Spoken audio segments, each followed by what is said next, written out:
health, wellness, career, family, life, and the better side of 50.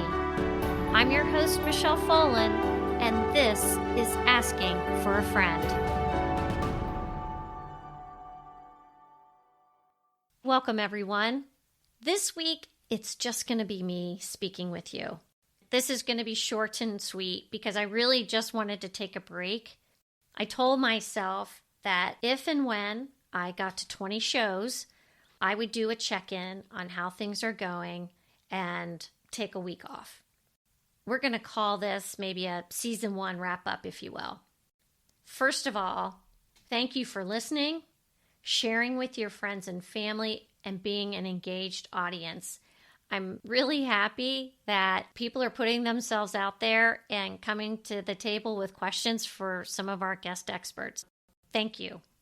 I'm not sure what I expected after 4 months. I'm a little overwhelmed that we now have listeners in 28 countries from around the world and over 550 cities. I am a little taken aback by that. I said from the beginning that it may not be perfect, but if we wait for things to be perfect, we'll never do them. And that goes for just about anything in life.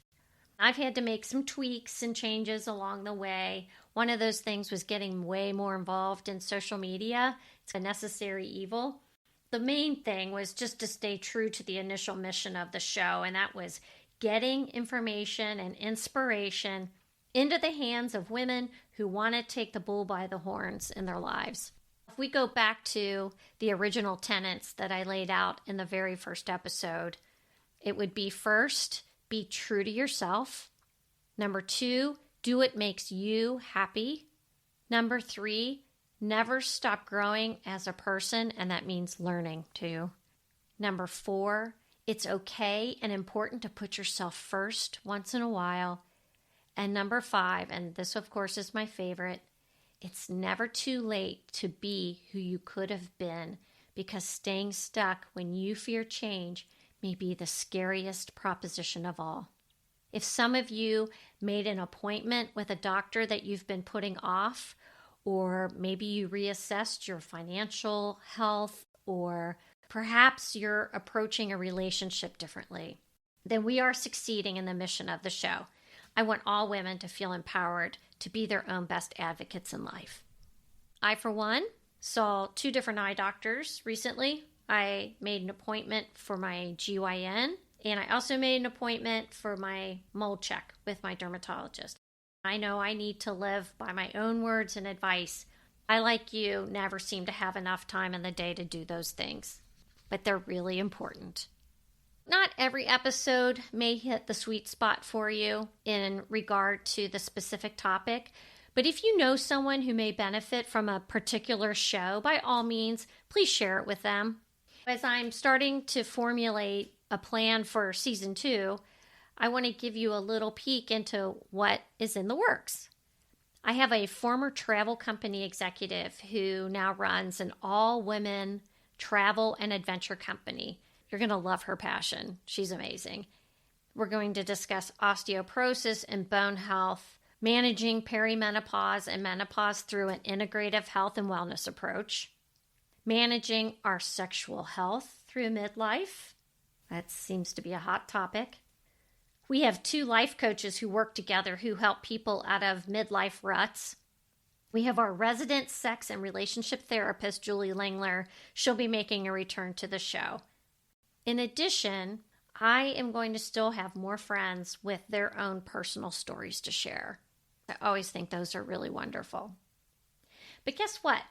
I am all ears. If you have a topic you want me to cover on an episode, please let me know.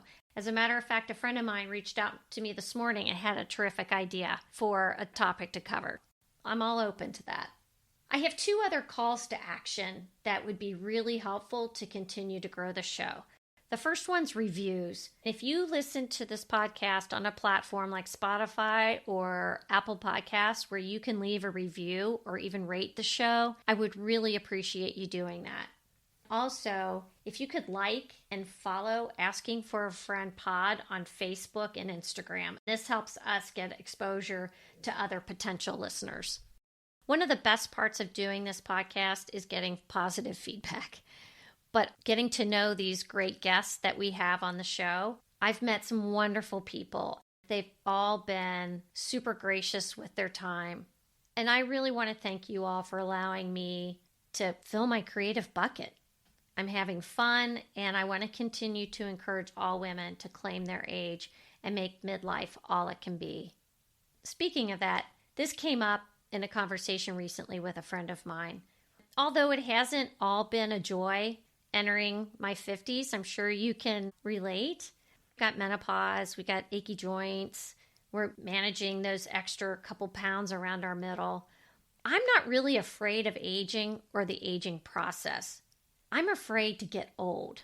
And what I mean by that, when I say old to me is a frame of mind. I never want to act old. I figure if I do everything I can to take care of myself, keep working on how I approach life and relationships, and do my best to keep my mental glass half full, then midlife and beyond will be as manageable as it can possibly be. I want to keep learning. I want to keep learning how we keep ahead of this thing we call old. Who said we can't be badasses at this age? Please join me.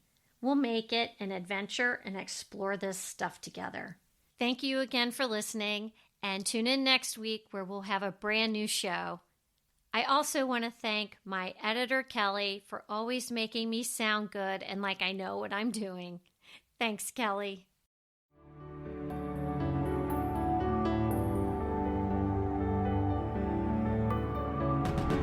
Follow Asking for a Friend on social media outlets and provide a review and share this show wherever you get your podcasts. Reviews and sharing help us grow.